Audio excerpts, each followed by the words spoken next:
a continuar con la clase sobre esta unidad y ya estábamos pues eh, pendientes de entrar al tema de la balanza de pagos. Ya habíamos pues comentado los conceptos de la globalización y de la localización, que era una estrategia pues que se había adaptado a nuestro país, que se conoce como un pueblo, un producto, y que ha sido pues bastante, dijéramos, exitosa en el sentido de ir asociando a un municipio a un producto o servicio que tenga un reconocimiento a nivel nacional como internacional. Eh, Ahora, en el tema de la balanza de pagos, lo que vamos a comentar es a qué se refiere y cómo está estructurada. No lo vamos a hacer con datos tal como lo publica la revista del Banco Central de Reserva, porque no es el propósito de este curso. Este es un curso de carácter introductorio, por lo tanto no vamos a profundizar en eso, solamente conocer cómo esta pues se estructura. En primer lugar, saber, ¿verdad?, que esta balanza de pagos es el registro de las transacciones económicas de un país con el resto del mundo. Acá es donde se lleva ese control y se logra ir determinando los saldos en las diferentes cuentas que la conforman. La transacción se va a entender como el intercambio de bienes y servicios expresados en términos contables, que puede ser efectivo o no. Y la estructura de la balanza de pagos va a estar conformada por dos cuentas, principalmente la cuenta corriente y la cuenta de capital. Había una cuenta que antes se manejaba, que era la cuenta de reservas de oro, pero ya eso solamente ha quedado como un dato hasta cierto punto histórico, porque las mismas reservas de oro en términos del metal, eh, gran parte de esta fue vendida para poder generar recursos para operar el gobierno. Esto se hizo en la gestión de Sánchez Serén. Ustedes pueden buscar en internet la venta de metal, oro, por parte de El Salvador a cambio de divisas. Son de las grandes operaciones que se hacen en este país. Pero en términos de la estructura, ya esa cuenta pues no aparece. En cuanto a la balanza de la cuenta corriente, se registran las entradas y salidas de divisas por concepto de compras y ventas de bienes y servicios con el exterior. Y esta se va a subdividir en la balanza comercial, que generalmente la principal cuenta de la balanza de pagos, y se define como la diferencia entre la exportación e importación de mercancías. Ya anteriormente tocamos este tema con los indicadores y miramos la importancia de poder tener saldos positivos, pero también saldos positivos deflactados con respecto a un eh, precio o a un año de referencia, para poder entonces realmente tener una lectura más clara de lo que realmente en materia de exportación el país está haciendo con el resto del mundo. La otra balanza que conforma la cuenta corriente es la balanza de servicios. Y acá va a depender del grado de desarrollo que un país pueda tener. Destaca el intercambio internacional de los servicios como los viajes internacionales en calidad de hombres de negocio, de turistas. Todo esto, dijéramos, es un registro de divisas, ¿verdad?, que se requieren tanto para poder salir como para entrar del país. Y eso, dijéramos, se lleva un registro. Alguien diría, ¿verdad? Bueno, pero no es muy importante. Bueno, si tomamos en cuenta que datos, por ejemplo, al 2019, donde cerca de más de 1 millón de personas salieron y entraron en este país, y si lo multiplica por un promedio, ¿verdad?, de boleto aéreo de $400, entonces le da ya una cifra bastante interesante de que obviamente tiene que registrarse, ¿verdad?, como eh, en la balanza de servicios. Luego está el transporte, ¿verdad?, de los fletes pagados por utilización de infraestructura y o medios de transporte para mercancías. Eh, las mercancías llegan a las terminales, ya sea aéreas o marítimas, y luego estas son transportadas a su destino final.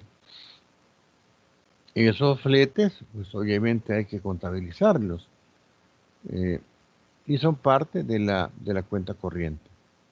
Lo mismo en los servicios del gobierno, en actividades diplomáticas y militares, también, ¿verdad? En el tema, por ejemplo, militar, recordemos de que El Salvador está adscrito a la OTAN y se dan una serie de misiones militares que El Salvador tiene para apoyar otros países en Europa o en África en materia de apoyo, ¿verdad?, al mantenimiento de la paz social. Luego, la balanza unilateral de su transferencia en efectivo de especie, llamadas donaciones, ya que no se espera ninguna retribución alguna. Acá es donde se registran las remesas familiares, que son cerca de 6.500 millones de dólares, que es una cifra nada despreciable y que es la que prácticamente contribuye a poder mantener una estabilidad macroeconómica y una estabilidad cambiaria. Por lo tanto, se vuelve sumamente importante llevar el registro de estas eh, cifras que permiten poder predecir, ¿verdad? Si la economía pues, va a tener los recursos necesarios para poder seguir operando sin mayores distorsiones. Por ejemplo, hoy, ¿verdad? En las reuniones que se han tenido con este representante del gobierno de Estados Unidos, uno de los temas que se tocó fue el TPS. Eh, aparte de los problemas, dijéramos que se señalan de la amenaza a la democracia, pero es una democracia concebida como los Estados Unidos la ven, ¿verdad? Es decir, una democracia que realmente es condicionada.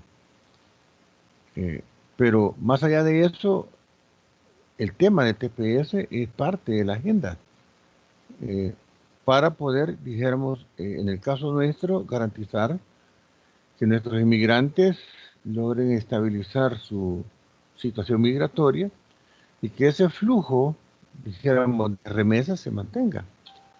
Por lo menos a nivel de la primera y segunda generación, ¿verdad? O sea, de padres a hijos o de hijos a padres.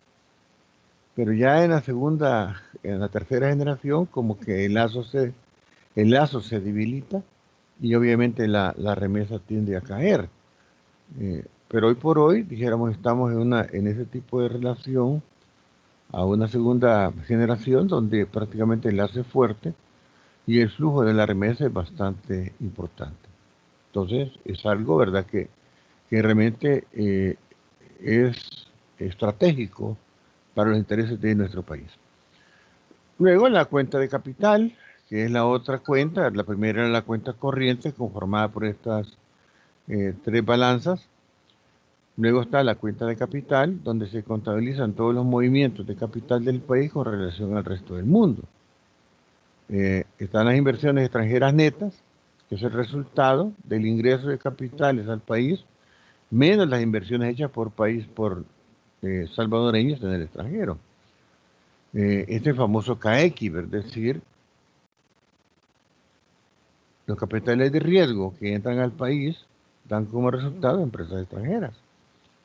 Lo que ahí se produce forma parte del Producto nacional bruto del país de origen. Lo mismo pasa con las empresas que El Salvador tiene en otros países. Por ejemplo, empresas como Adoc, empresas como eh, La Mariposa, ¿verdad? Donde está Pepsi Cola. Tiene inversiones en otros países, en Argentina, en Colombia, donde esos capitales, pues obviamente tienen que repatriarse, o grupos empresariales como Excel, Agrisal, en el tema de turismo, han invertido bastante dinero en hoteles en otros países. Entonces son inversiones de salvadoreños en otros países y que se contabilizan como flujos de entrada a la economía. Entonces eso forma parte de los CAEX. Luego los préstamos a mediado y largo plazo. Se refiere a financiamiento de proyectos mayores de un año, ya sea por inversionistas privados o mixtos. Y cuando hablamos de mixtos, estamos hablando de los asocios públicos privados. Por ejemplo, el caso del parqueo del Aeropuerto Internacional Romero. Esa es una inversión entre el gobierno y el sector privado. Es un asocio público-privado, donde también, ¿verdad? Esas inversiones de mediano y largo plazo tienen que ser registradas. Los préstamos a corto plazo son los créditos destinados a realizar ajustes temporales, generalmente cuando no coincide la parte de los ingresos que el Estado ha recabado por la vía de los impuestos versus el presupuesto proyectado. Entonces esa diferencia tiene que financiarse con préstamos. Y esto pues entra en esta contabilización.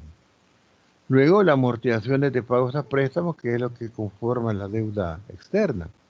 Es decir, los intereses vencidos y no amortizados, más el capital que tiene que ser amortizado. Todo eso tiene también su registro en la cuenta de capital. Entonces, como ven, en la balanza internacional de pagos se lleva todo este registro para poder determinar cuál ha sido el resultado final que la economía ha tenido con el resto del mundo. Es una herramienta que su elaboración es responsabilidad del Banco Central de Reserva. Y el Banco Central de Reserva en su portal, pues obviamente la publica, ¿verdad? Para que los investigadores, los analistas puedan hacer sus propios estudios y determinar pues qué tan saludable o no puede estar la economía nuestra. Bien, esto nos lleva entonces al tema de los tratados de libre comercio, que son las modalidades que actualmente pues se tienen en vigencia a nivel mundial. Nosotros no somos la excepción. Se han tenido que suscribir varios tratados para poder agilizar las relaciones comerciales con nuestros principales socios estratégicos. Acá hay que hacer una serie, dijéramos, de consideraciones conceptuales.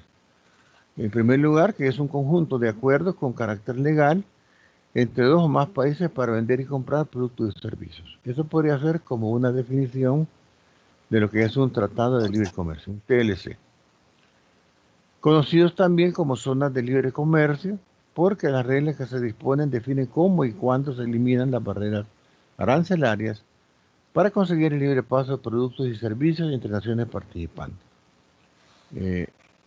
La OMC, dentro de las directrices que ha establecido a nivel mundial, es la que se refiere a la degradación arancelaria, porque se considera que eso más encarece el costo del servicio o producto del consumidor meta.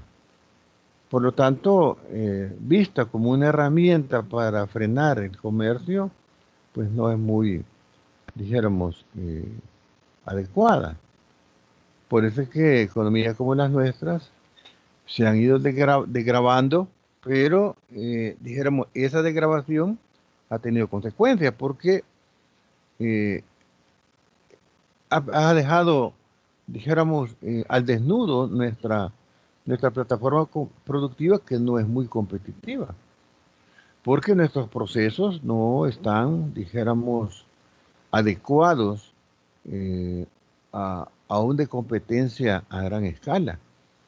Eh, por eso es que las empresas extranjeras, cuando penetran en nuestro mercado, pues obviamente tienen ciertas ventajas en cuanto a sus precios y en cuanto a su calidad.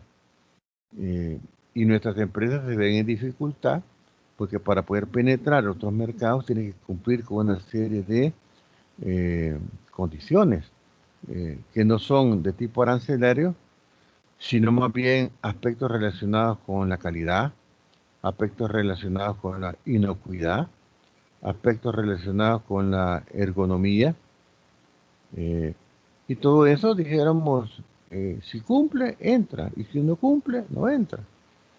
O incluso el mismo tema de pesas y medidas. ¿Quién garantiza que este es un quintal?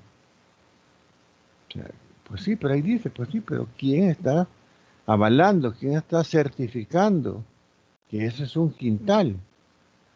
Eh, ¿Quién certifica el proceso de producción de su empresa? Así como en el tema textil, ¿verdad? Por ejemplo, que las telas tienen que pasar por una serie de pruebas que, que tienen que estar avaladas por un laboratorio de una eh, dijeron, reconocimiento internacional, tiene que estar avalado. Eh, ¿Y qué sucede? Que lo que tenemos más cercano es el Bureau Veritas e Intertech. Y esos están en Guatemala y en Estados Unidos, en la Florida, y eso entonces hay que enviar las muestras para que manden resultados y poder entonces decirle al cliente meta, mire, cumplimos, ¿verdad? Con los requerimientos que ustedes establecen en materia de peeling, en materia de flamabilidad, en materia de fijeza de color, en materia de encogimiento, una serie de pruebas que son como 16, si no me equivoco, que se exigen a los textileros para poder garantizar la calidad de las prendas. Entonces, muy pocas empresas en nuestro país tienen esos laboratorios, porque son sumamente caros. La inversión ronda casi los $600,000 para estar haciendo esas pruebas. Entonces, ¿qué empresa va a invertir más de $500,000 en un laboratorio para poder estar certificando sus productos? Ahí es donde el tema gobierno debería de entrar, ¿verdad? Es decir, bueno, nosotros como gobierno, a través del Ministerio de Economía, vamos a montar un laboratorio de pruebas textiles para apoyar a las pequeñas y medianas empresas que quieren aprovechar las ventajas de los tratados de libre comercio que actualmente se tienen. Obviamente que esas empresas van a trabajar en el mercado marginal, porque gran parte del volumen exportable va a ser por la gran empresa. Y seguramente esas empresas medianas y pequeñas van a abastecer un mercado que hoy por hoy no es cubierto por la gran empresa. Pero no lo hacen porque no tienen ese apoyo. O sea, la estructura o la arquitectura de calidad en este país es bastante débil. Si nosotros revisamos la política industrial, ahí vemos lo que realmente los industriales piden como apoyo para poder entrar y aprovechar los tratados comerciales que el país ha suscrito con otros países, pero que muchas veces no se aprovechan adecuadamente por esas faltas, ¿verdad?, de apoyo que se tiene para garantizar que los productos están certificados. Porque creemos, ¿verdad?, que podemos seguir produciendo y vendiendo como lo hacemos con el mercado doméstico, donde prácticamente nadie, ¿verdad? Ni nadie exige. Compramos productos de metalmecánica, pero no le ponemos atención, ¿verdad? A todo ese proceso de recubrimiento que ha tenido. Y seguramente los productos utilizados para poder pintar esos metales son tecnologías arcaicas. Son tecnologías que ya no se utilizan en los mercados mundiales por los altos niveles de contaminación. Sin embargo, aquí los seguimos utilizando para poder bajar costos y poderlos vender internamente. Pero ya quererlos vender hacia afuera, ahí ya no podemos porque, dijéramos, son contaminantes. Incluso nuestras artesanías, yo leía hace unos días, bueno, ya hace rato, que esas artesanías de Guatajiagua, ese barro, presenta una serie de contaminantes que no le permiten poder entrar al mercado de Europa. Cuando ya se hace el análisis de la arcilla, presenta una serie de metales contaminantes que no permiten que ese producto entre. Alguien dirá, arcilla es arcilla, barro es barro y hagamos la artesanía y vendámosla. No, hay que hacer pruebas. Y entonces ahí es donde entramos en problemas, ¿verdad? Porque creemos que el mercado se comporta como lo hacemos internamente. Y las cosas son totalmente distintas. Entonces, es importante, ¿verdad? Poder entonces entender que esa eliminación de barreras arancelarias también nos pone a desnudo nuestras debilidades que más temprano que tarde tenemos que resolver. Si queremos aprovechar los tratados vigentes. ¿Qué objetivos podemos entonces identificar en este contexto de tratados de libre comercio? Bueno, promover las condiciones para una competencia justa, incrementar las oportunidades de inversión, proporcionar la protección adecuada a los derechos de propiedad intelectual, que esto es sumamente importante porque si algo ha sido observado en nuestro país es el tema de los derechos de propiedad intelectual, porque acá somos un país donde nuestras empresas son expertas, ¿verdad? En, como decimos en el lenguaje cotidiano, en fusilar, ¿verdad? Los productos. Hacemos imitaciones de los jeans, ¿verdad? Como los Levi's o los Docker, de una manera impresionante. Y otros productos, ¿verdad? De otras marcas, pues, camisas, ¿verdad? Las Lacoste, ¿verdad? O las Ralph Lauren, ¿verdad? Que andan costando los 300, 400 dólares. Aquí, pues, se hacen esas imitaciones que van en contra de los derechos de propiedad que un país pueda, dijéramos, garantizar en el mercado internacional. Y eso obviamente pues se trata de frenar. Establecer procedimientos eficaces para la aplicación del TLC y la solución de esas controversias que muchas veces pues se dan, ¿verdad?, por el no cumplimiento, así como fomentar la cooperación entre otros países amigos. Todo eso, ¿verdad?, es parte, ¿verdad?, de lo que se tiene como objetivos. Así también eliminar barreras que afecten o mermen el comercio. También ofrecer una solución a las controversias, establecer procesos efectivos para la estimulación de la producción nacional, porque obviamente esto es lo que se busca, ¿verdad? Sin embargo, cuando vemos la lectura de los datos del Producto Interno Bruto, vemos que nuestra plataforma productiva no quiere crecer. Seguimos entre el 20 y 24% de aporte a la producción nacional, 6% en el producto agrícola y 70% servicios. Entonces, ahí viene la pregunta. ¿Por qué nuestro sector manufacturero no crece? Pues simplemente porque tiene que transformarse. Ya por 1970, después de haber iniciado el proceso de industrialización en los años 60, a propuesta de la CEPAL con el modelo industrial de sustitución de importaciones, en el 70 se trabajó lo que era un programa de reconversión industrial, que era responsabilidad de la ASI, pero simplemente no lo desarrollaron, que era modernizar nuestra plataforma para pensar cómo irnos integrando al comercio mundial, a esas cadenas productivas. Lamentablemente el mercado común centroamericano se desbarató y eso, dijéramos, en cierta medida frenó el desarrollo industrial del país.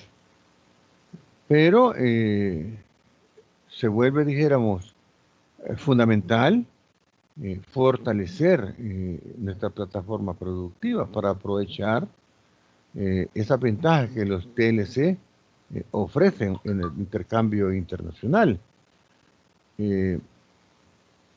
Pero lamentablemente no se ha hecho como tuvo que haberse hecho en su momento. Hoy estamos frente a una realidad de una industria 4.0 en la que tenemos que correr si no queremos ser apartados del desarrollo. Es una cuestión en la que el país tiene que pensar cómo crearle condiciones al sector productivo para que éste pueda, dijéramos, crecer. Cuando se dan estas confrontaciones entre el gobierno y el sector privado, pues las cosas se complican más, ¿verdad? Obviamente que eso se da porque ya las cosas no se hacen como las he venido haciendo, sino que tiene que haber reglas claras para que esto pueda, dijéramos, funcionar. Es importante que el sector productivo privado crezca, pero con reglas claras, evitando la evasión, la ilusión y el contrabando. Pero muchas veces esa parte no les gusta, ¿verdad?, a estos sectores y empiezan con labores de desinformación.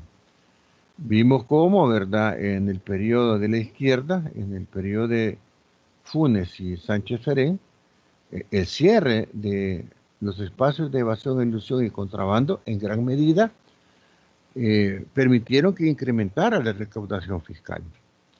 Sin embargo, todavía hay más de 2.000 millones de dólares que en evasión, ilusión y contrabando que el gobierno pues está interesado en recuperar esa plata.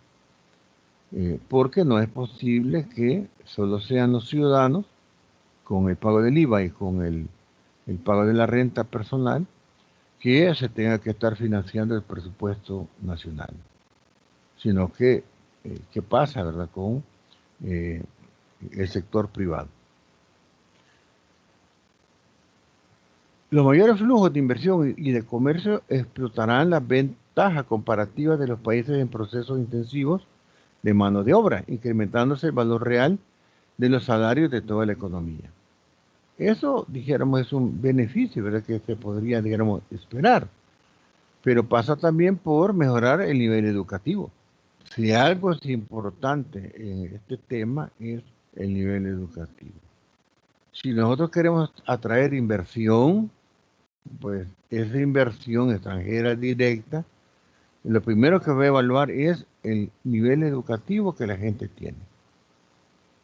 Costa Rica, por ejemplo, estuvo con Intel, hizo un buen negocio con esa empresa. Intel se retira de Costa Rica, pero como ya tenía recurso humano calificado, atrajo la industria farmacéutica, porque tenía disponibilidad de recurso humano calificado. Y eso le da una ventaja. El promedio educativo en Costa Rica es 9º grado. Nuestro promedio es 6º grado. Entonces hay que pensar, ¿verdad?, como ya se ha venido planteando, y eso me agrada mucho, en una reforma educativa que en primer lugar pase por capacitar a los docentes, porque muchas veces solo se ve el hecho de exigirle al estudiante, pero no se ve el hecho también de capacitar al docente. Y no solamente a nivel superior, ¿verdad? Sino que también en el área básica, ¿verdad? En el área de los primeros años de la formación educativa. Yo tuve suerte de tener profesores de la normal. Eran profesores normalistas con formación como docentes. Y estudié en escuela pública y en institución de educación media pública. Pero los docentes tienen una formación donde eran verdaderos maestros, entonces uno aprendía. El tema de la matemática se le explicaban a uno de una manera que uno la comprendía. Cuando uno ya entra a la universidad no tuvo mayor dificultad. Pero hoy la cosa no es así, ¿verdad? Entonces se ve la gran deficiencia que hay. Por eso es que una reforma educativa pasa por capacitar en primer lugar a los docentes, para que estos hagan una buena labor en la formación de los estudiantes que van a ser el futuro de este país. Bien, acá en una manera gráfica podemos ver los tratados vigentes. El Ministerio de Economía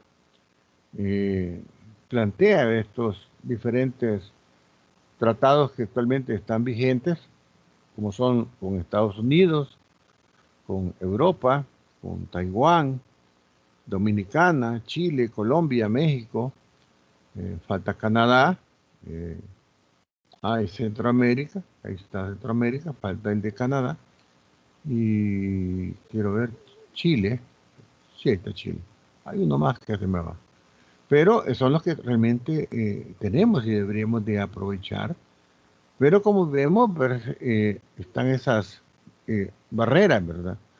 No arancelarias en las que se tiene que trabajar bastante. Eh, si nosotros como gobierno le damos el apoyo adecuado al sector,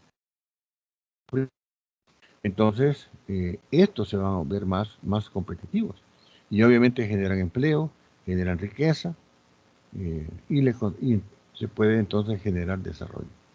Claro, sabemos perfectamente que el sector privado es voraz y por lo tanto las reglas tienen que ser claras. Eso es como tener un tigre en la casa, ¿verdad? Si usted lo deja suelto, pues se lo va a comer. Pero como usted sabe que es voraz y le gusta porque es bonito, entonces usted le pone una jaula bien bonita, lo asegura, le da su alimentación, su asistencia médica y va a estar resguardado en esa jaula donde usted está conviviendo con él, sabiendo el peligro que este representa, pero un peligro controlado, reglas claras. Pues lo mismo pasa con el sector privado. Usted tiene que es voraz, ¿verdad? Entonces, si usted le permite que evada, va a evadir. Si usted le permite que eluda, va a eludir. Si usted le permite que contrabandee, pues va a contrabandear. Entonces, tiene que poner reglas claras para que él pueda, dijéramos, crecer, generar la riqueza que el país necesita, que va a permitir generar los empleos, va a permitir tener los recursos para poder financiar los diferentes programas sociales y los mismos programas económicos. Bien, esto es en cuanto a la unidad 3, que con esto lo estaríamos finalizando. No sé, algún comentario por parte de ustedes, algo que no esté claro, algo que ustedes le quieran agregar. Bueno.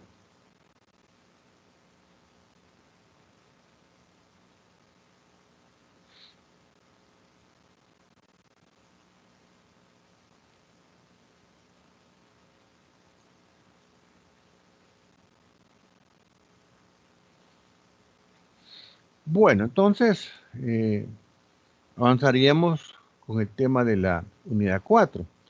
En el aula virtual he subido un par de videoclases que pueden ustedes verlas. Son videoclases cortas de 15 minutos.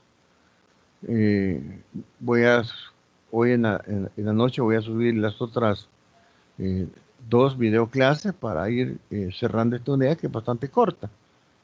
Porque acá en la unidad 4 se enfoca más al tema del papel del Estado en la actividad económica y las fuentes de financiamiento. En temas de cálculo no hay mayor trabajo porque no lo vamos a hacer. Solamente tener claro algunos conceptos que son fundamentales que se entiendan. Bien, entonces acá, ¿verdad? Ya en lo que es esta siguiente unidad del sector público, hay que tener claro que las actividades que se desarrollan al interior de la economía se dividen en dos sectores, el sector público y el sector privado. Eh, la pregunta, ¿quién genera la riqueza de la economía? Pues obviamente es el sector privado, no la genera el sector público. El sector público es un sector de apoyo para que el sector privado pueda tener condiciones para que éste se desarrolle. Y poder entonces, a través de una política fiscal, transferir recursos de estos que tienen a los que no tienen, que es la población. Pero lo transfiere en términos de servicios, bajo el concepto del desarrollo, porque el desarrollo económico se va a referir de una manera simple y sintetizada en el mejoramiento de las condiciones de vida de la población. Y eso a través de mejores servicios de salud, de educación, de vivienda, de seguridad, de esparcimiento, que es donde el ciudadano percibe los frutos del crecimiento económico. Yo les digo, fíjense que la economía creció 3%. Pues sí, pero está bien, qué bueno. No percibimos nada. Pero si yo le digo, y fíjese que hay un mejoramiento en la red hospitalaria pública. Ah, sí, fíjese, yo fui al hospital Rosales y me atendieron y me dieron las medicinas y me dejaron la cita de control para una semana. Está viendo los frutos del crecimiento, una mejor atención médica. Y fíjese que el padre de familia, ¿verdad? Y fíjese que los muchachos van a poder seguir estudiando en la universidad. La universidad pública les va a dar espacio. Ah, ¿verdad? Entonces los vamos viendo. Que sí hay, ¿cómo se llama? Fruto del crecimiento. Permíteme un segundito. Hola, ¿aló? ¿Sí? Sí.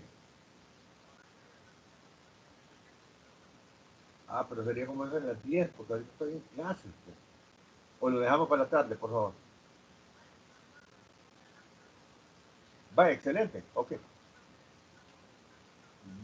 Va, gracias. Ok, gracias. Bueno, disculpen la interrupción. Bien, entonces se vuelve, ¿verdad? Que ya el padre de familia ya no tiene esa preocupación de dónde van a estudiar sus hijos al salir del bachillerato, o dónde van a estudiar el bachillerato, o dónde van a sacar su primero o sexto grado, porque el Estado proporciona una oportunidad para poder accesar a la educación, accesar a la salud, accesar a una vivienda es otro punto importante, ¿no? Donde pueda haber una cuota que pueda pagar en una zona donde realmente se pueda vivir. Entonces, ahí es donde percibe los frutos del crecimiento del ciudadano, con los servicios, con las opciones que tiene, con el empleo.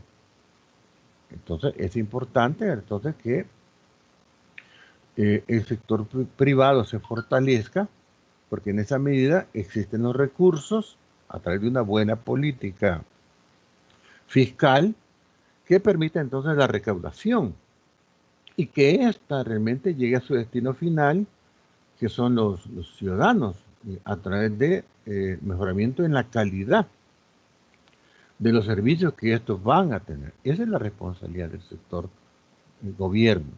¿eh?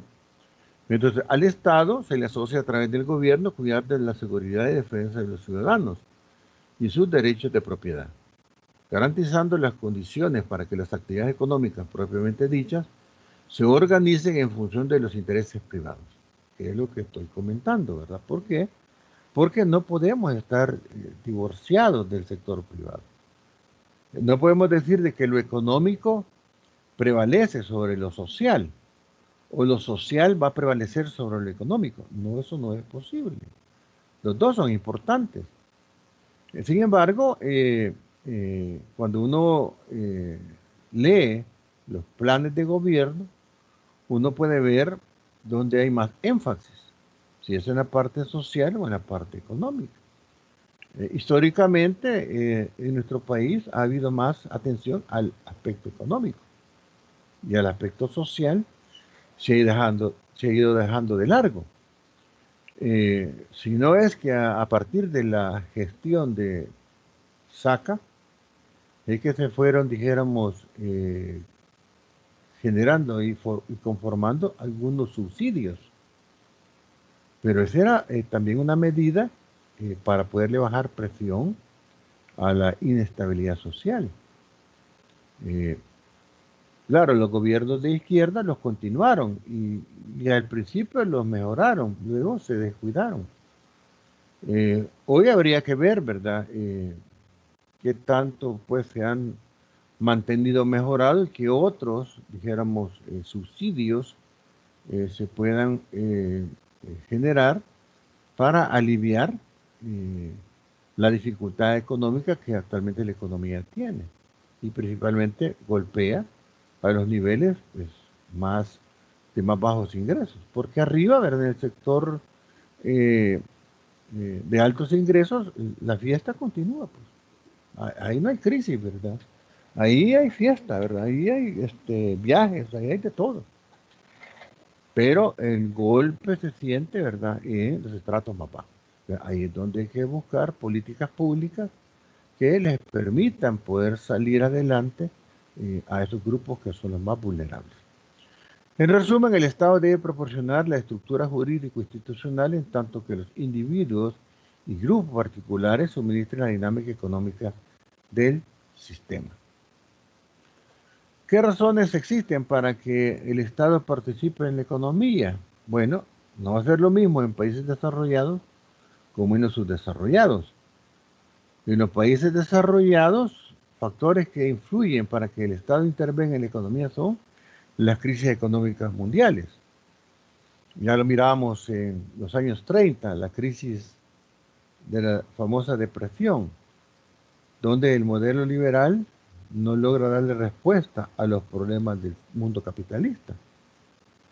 Entra un nuevo modelo, porque el sistema no cambia, entra el modelo keynesiano y plantea que el Estado debe de participar más en la economía. Y lo hace a través de la infraestructura, ¿verdad? Carreteras, puertos, aeropuertos, que finalmente esos proyectos van a ser ejecutados por el sector privado. Y este va nuevamente a dinamizar la economía. Las guerras, igual, se vuelven un negocio. Los países del primer mundo financian las guerras.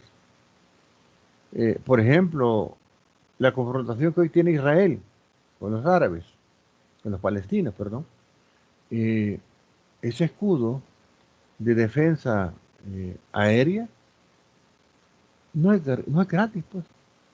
Todos los Patriots que están siendo utilizados como escudo de defensa, ayer contabilizaban 100 misiles que fueron lanzados a Israel y que el 90% de estos fueron neutralizados en el aire y no lograron impactar, pues obviamente tienen un costo.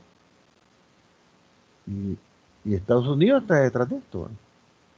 Entonces se vuelve un negocio, porque al final Israel tiene que pagar. Acá en nuestro país se dio una guerra de 12 años, confrontación militar. Duró mucho más, pero militarmente 12 años. Estados Unidos invirtió en promedio $1 millón diarios en este país durante 12 años. ¿Y ustedes creen que eso fue gratis? Hay que pagarlo. ¿Verdad? Que fue armamento que venía de la guerra de Vietnam y que estaba almacenada. Pues sí, pero aquí se utilizó y no era gratis, aquí había que pagar. Estamos dentro del contexto de la Guerra Fría. Prácticamente aquí finalizó esa confrontación entre la Unión Soviética y Estados Unidos, pero que tuvo un costo que hay que pagar. Entonces Estados Unidos dijéramos, quitó todos esos inventarios, que los logró hacer plata, u otras, dijéramos, ventajas que pudo conseguir, pero nada es gratis. Pero entonces, así es como interviene el Estado en los países desarrollados. ¿Eh? El tema de la legislación social, el tema de la modernización de los medios de transporte, igual, ¿verdad? Ahí es donde el Estado interviene. En los países no desarrollados es más operativa la participación del Estado. Y lo vemos en el tema del transporte público, en sistemas de suministro de agua, en energía, el alcantarillado. Y vemos, por ejemplo, en nuestro país, ¿verdad? Que el presidente ordena mejorar los sistemas de agua, energía, los sistemas de transporte, las comunicaciones, el tema de justicia, que tan debilitado está en los países como los nuestros, donde las instituciones no están fortalecidas, obedecen a los grupos de poder, pero ahí es donde el Estado tiene que intervenir en el tema de la salud. ¿Eh? Lo vemos acá en nuestro país, ¿verdad? Cómo se ha invertido plata en el tema de la infraestructura hospitalaria. Es cierto, hay que meter más plata en el tema de equipamiento, en el tema de contratación, que eso es importantísimo, ¿verdad? Que se contraten médicos, que se contraten enfermeras, eh, porque son los que realmente están en contacto directo con los pacientes. Y que se deje un tanto, ¿verdad?, controlado el tema de la contratación del personal administrativo, eh, que muchas veces ahogan las instituciones. Veamos nuestra universidad, la relación que hay entre personal administrativo y docentes, es casi de 1 a 1. Eso no es posible, porque si nos vamos a la razón de ser de la universidad, es un servicio de educación superior. Deberían de haber más docentes que administrativos. Sin embargo, las políticas públicas equivocadas llevan a eso, o el pago de favores y facturas para poder tener poder. Bueno, sigamos. Y bancos de desarrollo. Llegamos entonces a las políticas de Estado. Aquí es bien importante entender esto porque marca la diferencia. Pasa por el hecho de saber hacia dónde vamos, independientemente de lo que esté pasando. Por ejemplo, ustedes, como estudiantes de ingeniería, ustedes tienen bien claro que de aquí a 3 años están saliendo como profesionales. Entonces su política es graduarse de acá a 3 años. ¿Y por qué 3 años? Porque acá el que está cursando esta asignatura es de tercer año. ¿Eh? Creo que es Mate 3 la que está de prerequisito. Y generalmente ya son estudiantes de tercer año las que la están cursando actualmente. Si están en el plan de estudios anterior, pues serían de segundo año, pero la mayoría es de tercer año. Quiere decir que dentro de 3 usted está fuera. Y después viene la maestría. Usted tiene bien claro hacia dónde va. Entonces, el Estado tiene que tener también eso. Políticas de Estado que no cambien independientemente de quién llegue a administrar el gobierno.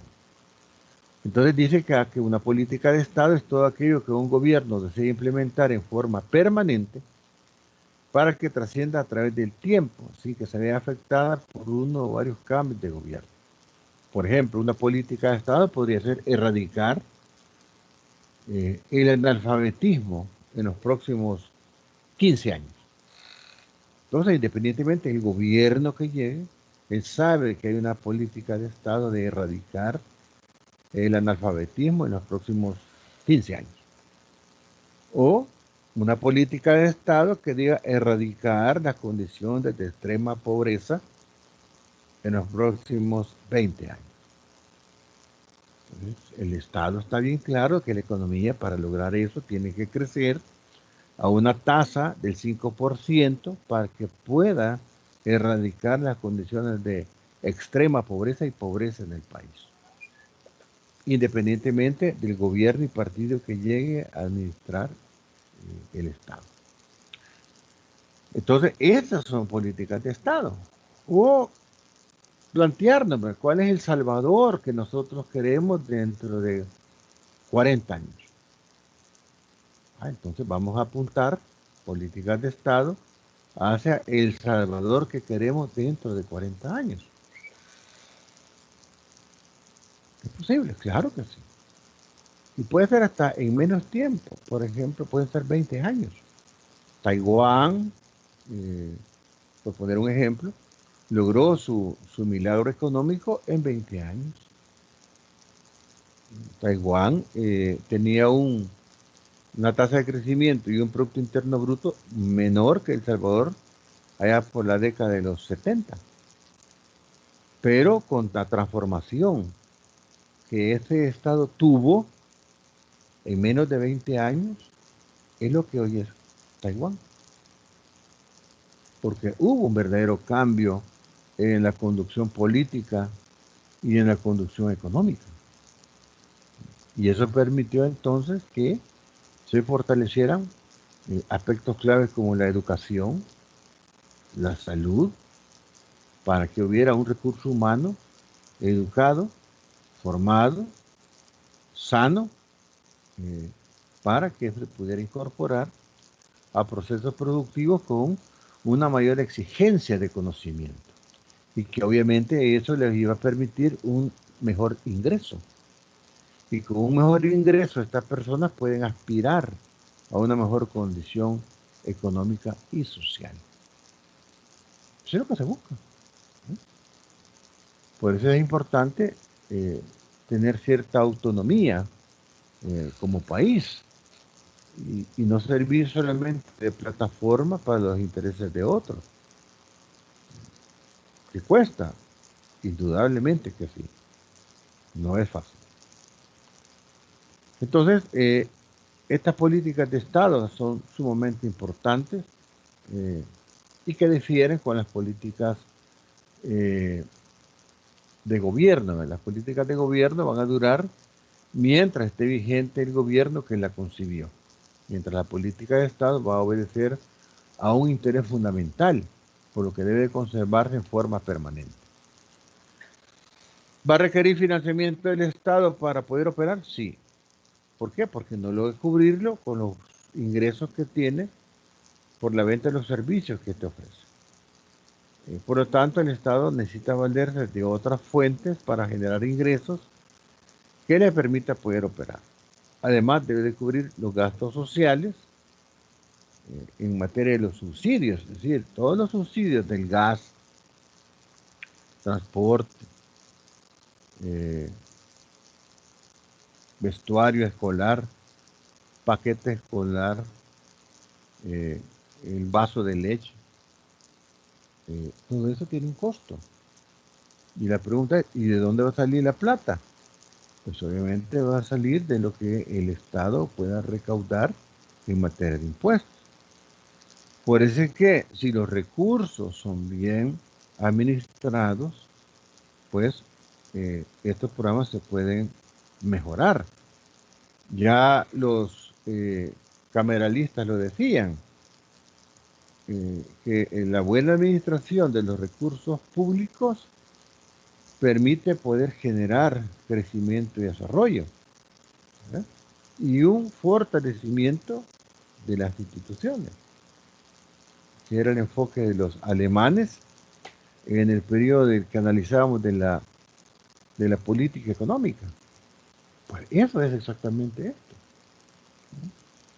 Recursos públicos bien administrados van a permitir que un país pueda crecer y desarrollarse y poder lograr su milagro en 15, 20 años, como lo han hecho otros países. ¿Cuáles son entonces las fuentes básicas de financiamiento que el Estado tiene? Son tres: los ingresos tributarios, el crédito público y la emisión monetaria.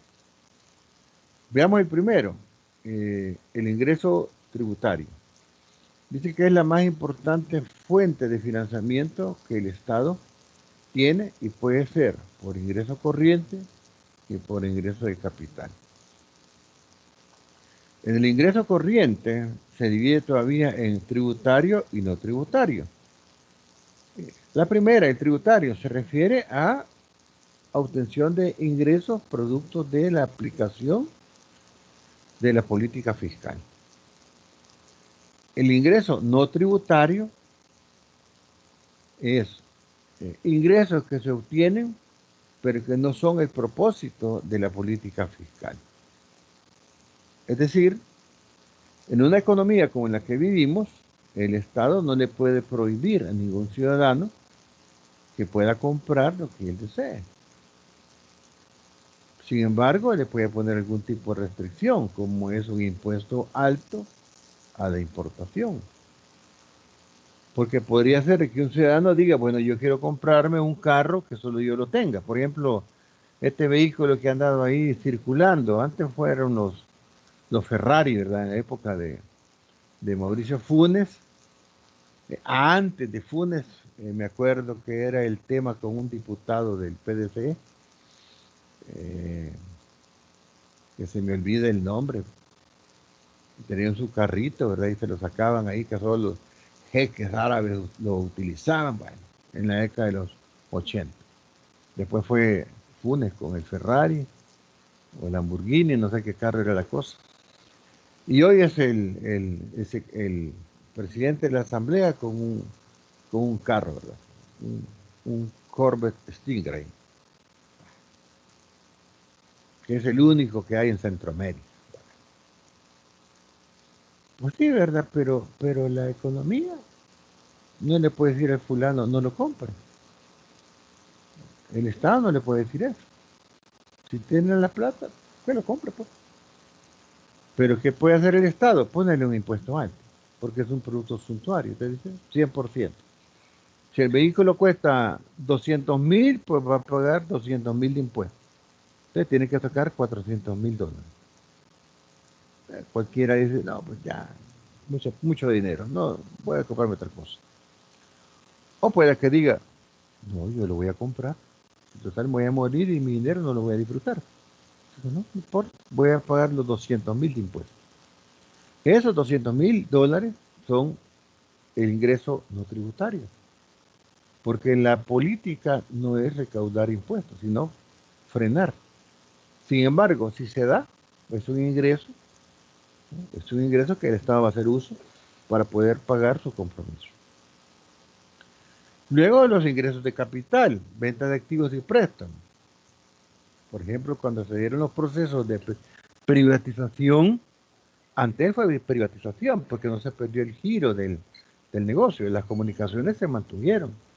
Ya no fueron propiedad pública, pues hoy fueron propiedad del Estado, perdón, propiedad privada. Pero se mantienen las comunicaciones. No así el caso de la cadena de cines. Todos estos cines como el Apolo, Avenida, Izalco, Darío, Libertad, Fausto, todos esos cines prácticamente se vendieron. Ya no se exhiben películas ahí. Hoy son bodegas, son iglesias, talleres, mercados, cualquier cosa. Menos salas para exhibir películas. Eso fue entonces una venta de activos. El giro no se mantuvo, ¿no? Entonces es una venta de activos. Ahí es donde entra el ingreso de capital. Y los préstamos, pues obviamente son los que el Estado suscribe con los organismos financieros internacionales para financiar el déficit presupuestario. Entonces, estamos hablando de impuestos. Definamos qué es un impuesto. Y lo vamos a ver desde dos puntos de vista, el económico y el jurídico. Desde el punto de vista económico nos dice que es parte de la renta nacional que el Estado se apropia para aplicarlo a la satisfacción de las necesidades públicas. Una definición desde el punto de vista económico. Desde el punto de vista jurídico, nos dice que son las prestaciones en dinero o en especie que el Estado fija unilateralmente y en carácter obligatorio a todos aquellos individuos cuya situación coincida con lo que la ley señala como hecho generador de crédito fiscal. Entonces, esta es una definición mucho más amplia, que es la que vamos a analizar. La definición plantea el concepto de sujeto. Y este sujeto dice que es la persona natural o jurídica que percibe renta por actividades realizadas por bienes situados en el territorio nacional. Este es el sujeto. Pero este puede ser activo y pasivo. Activo, persona que tiene el derecho de exigir el pago de impuestos. En este caso, a nivel del gobierno central, va a ser el Ministerio de Hacienda. Y el pasivo, persona natural o jurídica que tiene la obligación de pagar el impuesto, que somos los ciudadanos y las empresas, que son las personas jurídicas, las que van a pagar los impuestos. ¿Qué características presentan los impuestos?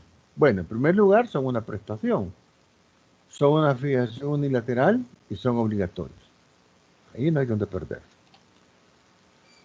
Si lo vemos gráficamente, a partir de esta información que proporciona la Secretaría Técnica de la Presidencia, vemos cómo del 2009 al 2013 los impuestos fueron creciendo.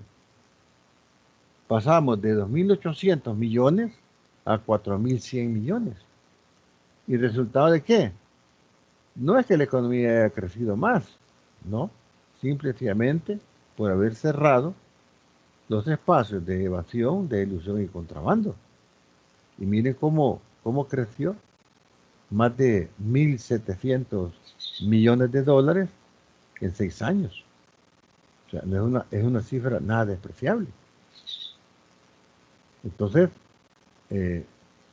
podemos analizar, ¿verdad? Y por eso es que vemos hoy, no sé si ustedes lo vieron en los medios de comunicación, una reunión que hizo el gobierno a través del ministro de Hacienda, en la que estaba anunciando la compra de unos vehículos, más de contratación de unos auditores para entrar, ¿verdad?, a poder recuperar ese 3% de evasión fiscal que todavía hay en el país y que ronda con respecto al Producto Interno Bruto cerca de los 2.000 millones de dólares.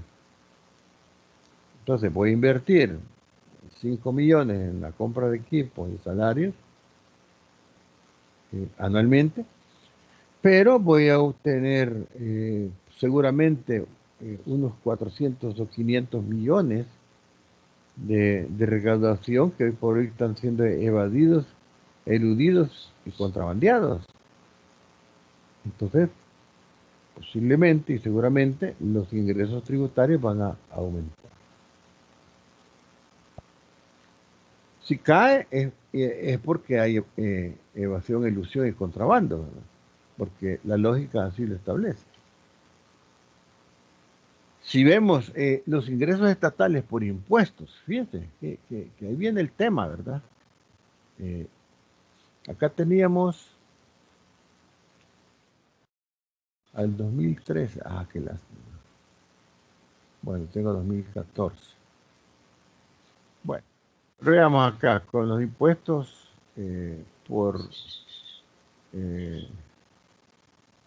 rubro. Vemos que acá dice que los tributos y contribuciones especiales han aumentado durante los últimos años para el ejercicio fiscal en curso. El Ministerio de Hacienda espera que esta tendencia se mantenga. Los dos impuestos, ojo, los dos impuestos que más recursos representan son el IVA y la renta.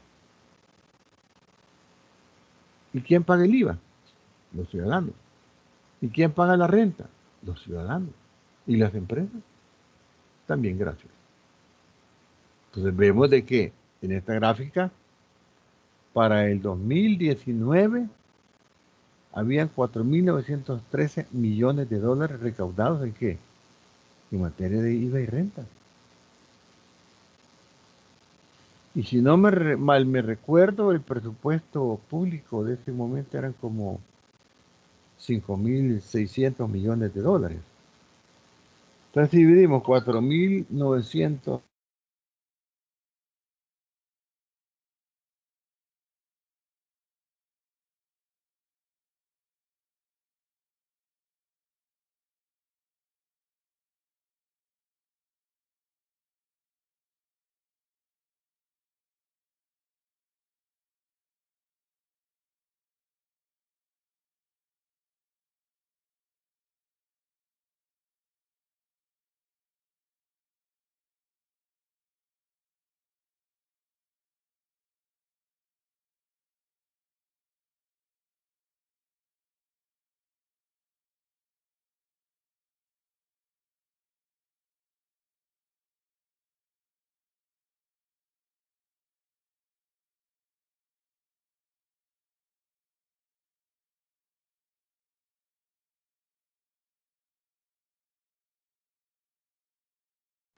No se escucha, ingeniero.